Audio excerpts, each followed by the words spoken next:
Tema homili saya pada pagi ini mengenai keserakahan dan kejahatan. Para suster, Bapak Ibu, saudara-saudari, kaum muda yang dikasihi dan diberkati Tuhan. Injil yang baru saja kita dengarkan diambil dari Injil Markus bab 7. Ayat 1 sampai dengan 8, dilanjutkan ayat 14 sampai dengan 15, dan ayat 21 sampai dengan 23. Di bagian akhir, yakni ayat 23, Yesus berkata begini, "Semua hal jahat ini timbul dari dalam dan menajiskan orang." Yang dimaksudkan oleh Yesus dengan semua hal jahat ini adalah 12 hal jahat yang disebutkan di ayat sebelumnya, yakni ayat 21 dan 22. Saya akan bacakan kembali rentetan daftar hal yang jahat yang dimaksudkan Yesus yang timbul dari dalam hati orang. Di ayat 21 dikatakan begini, "Sebab dari dalam hati orang timbul segala pikiran jahat." Apa saja? Percabulan, pencurian, pembunuhan, perzinahan, keserakahan, kejahatan,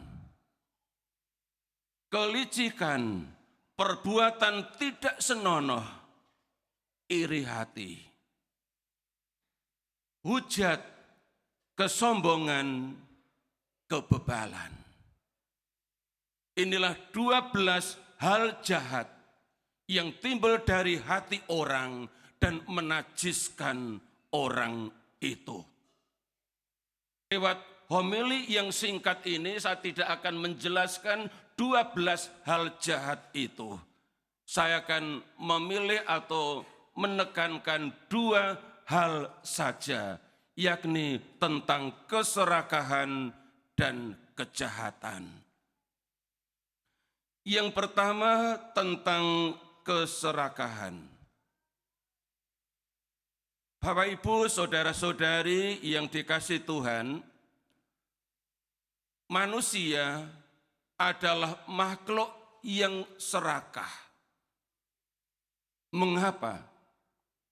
Karena serakah adalah sifat bawaan yang membuat manusia merasa tidak pernah merasa cukup dan puas atas apa yang dimilikinya dalam hal apapun. Ada orang yang bisa mengendalikan sifat itu, sifat bawaan, sifat serakah. Dan ada yang tidak bisa, sehingga terus berkembang keserakahan di dalam dirinya. Saya ambilkan 1-2 contoh. Keserakahan yang bersifat pribadi. Misalnya orang sudah punya gaji yang cukup, tetapi masih merasa kurang dan karena itu korupsi. Contoh lain, sudah punya istri yang cantik, dia juga punya pekerjaan, punya gaji, punya anak yang cantik-cantik, yang cakep-cakep. tapi masih merasa tidak puas, dan karena itu selingkuh. Punya suami yang gagah, punya pekerjaan yang mapan, punya gaji yang besar, punya anak-anak yang cakep, yang cantik, tapi istri masih merasa belum cukup, dan karena itu selingkuh. Contoh lain yang skopnya lebih luas. Misalnya, masih juga dalam keluarga, misalnya anak-anak sudah mendapat warisan dari orang tua. Masing-masing sudah mendapat jatah. Si A dapat ini, si B dapat ini, si C dapat ini, dan seterusnya. Semua dapat warisan. Tapi ada orang yang punya sifat serakah, sehingga yang bukan menjadi bagiannya mau diambil juga. Sehingga bertengkar antar saudara sampai ke pengadilan. Contoh lain, misalnya dalam lingkungan. Lingkungan itu besar. Ada lebih dari 60 kakak. Tapi dasar orang punya sifat serakah. Enggak mau kalau lingkungan yang besar itu dimekarkan menjadi dua lingkungan. Dengan alasan kalau kakaknya banyak, warganya banyak, enak dong. Kalau cari tenaga untuk tatib, gampang. Ya, gampang. Tapi kalau lingkungannya itu kakaknya kecil, sudah tua-tua, ya, susah cari tatib. Dan karena itu enggak mau kalau lingkungannya itu kakaknya kecil. Ya, itu sifat serakah. Ya, padahal dengan lingkungan yang kecil itu dampak positifnya besar. Kalau mengadakan kegiatan enggak repot, gampang cari rumah untuk menjadi tuan rumah. Tapi kalau mau mengundang banyak orang satu wilayah, ya, perlu rumah yang besar, kerepotan. Kalau ada pun hanya itu. Ya, tapi kalau lingkungannya kecil, ya, hampir banyak keluarga yang bisa ketempatan untuk cari tempat pertemuan. Relasi antara warga lingkungan juga lebih intensif, lebih akrab, bisa mengenal satu dengan yang lain. Dan pengurus lingkungan atau kaling juga bebannya diringankan. Hanya mengurusi katakanlah 40 kakak, lebih ringan daripada mengurusi 75 kakak. Bisa meringankan pengurus lingkungan.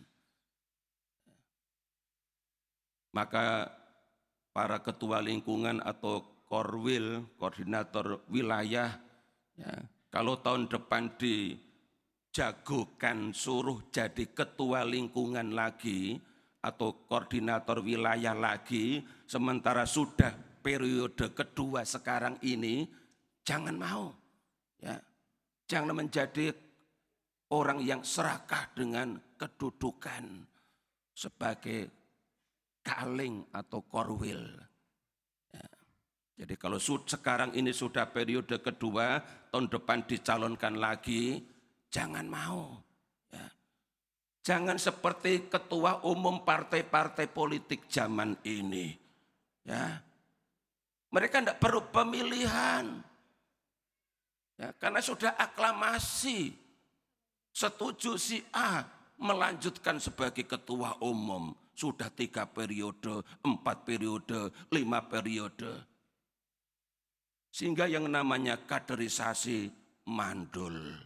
Karena orang tidak percaya dengan orang-orang yang lebih muda. Percayakan pelayanan itu kepada yang lebih muda. Ini Bapak Ibu, saudara-saudari, beberapa contoh tentang keserakahan yang menurut Yesus itu muncul dari dalam dan menajiskan orang. Ya, Bapak Ibu bisa memperluas dengan hal-hal lain menyangkut soal keserakahan. Yang kedua tentang kejahatan, disebut setelah keserakahan. Dalam Mazmur tanggapan tadi, diambil dari Mazmur 15, ayat 1 menjadi referen Mazmur tanggapan. Pemazmur bertanya, Tuhan, siapa yang boleh menumpang dalam kemah-Mu?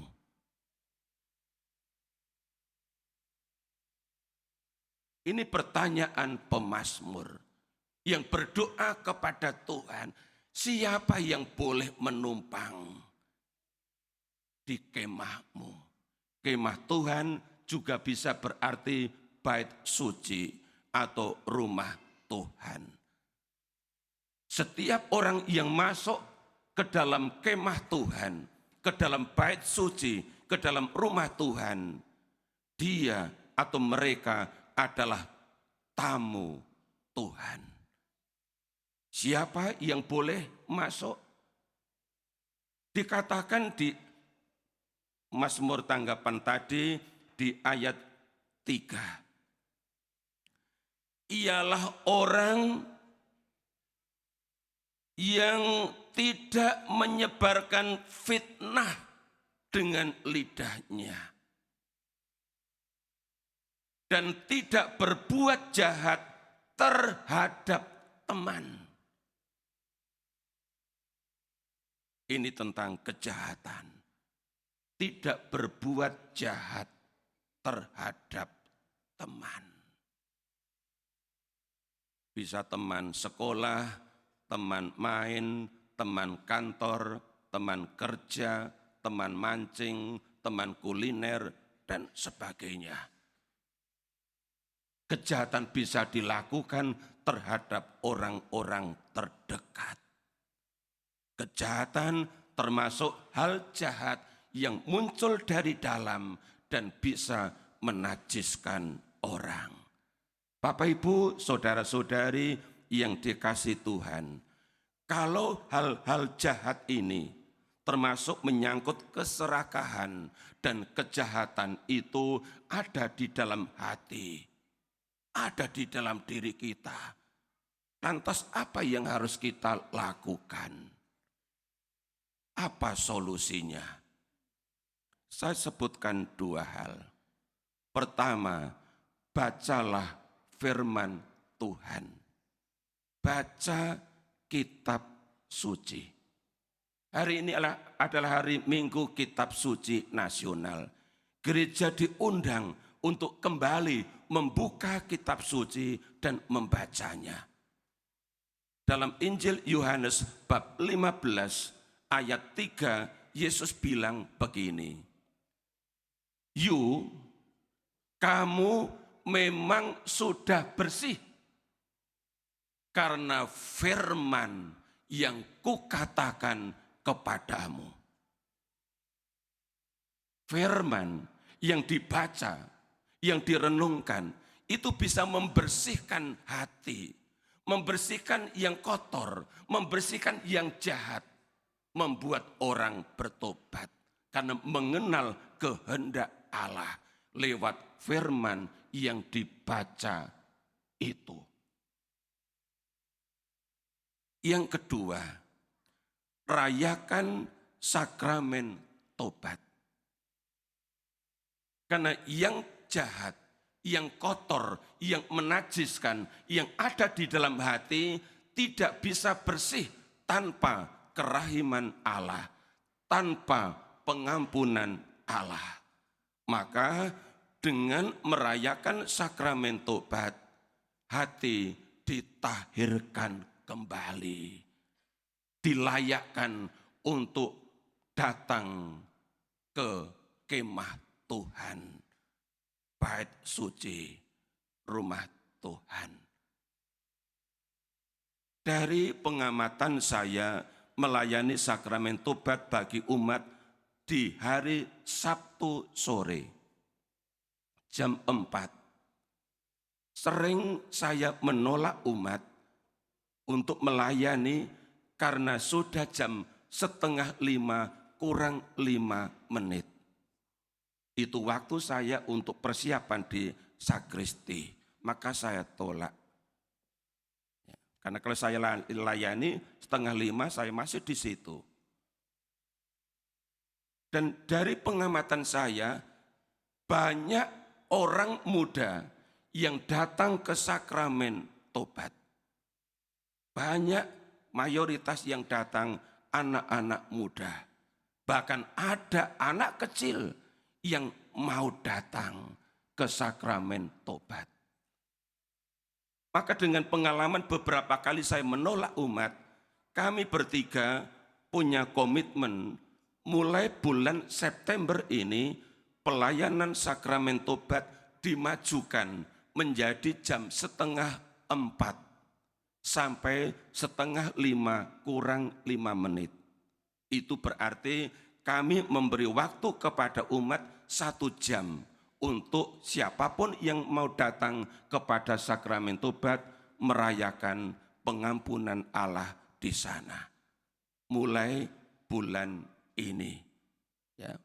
Nanti dalam prakteknya apakah akan ada banyak umat yang datang atau tidak, itu bukan masalah saya, bukan masalah kami.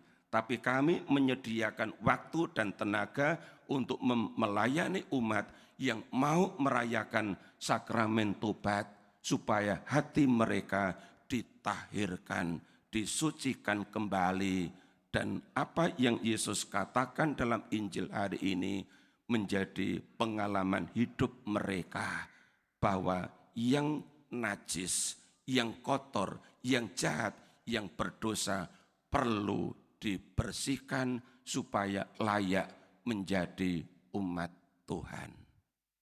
Tuhan memberkati.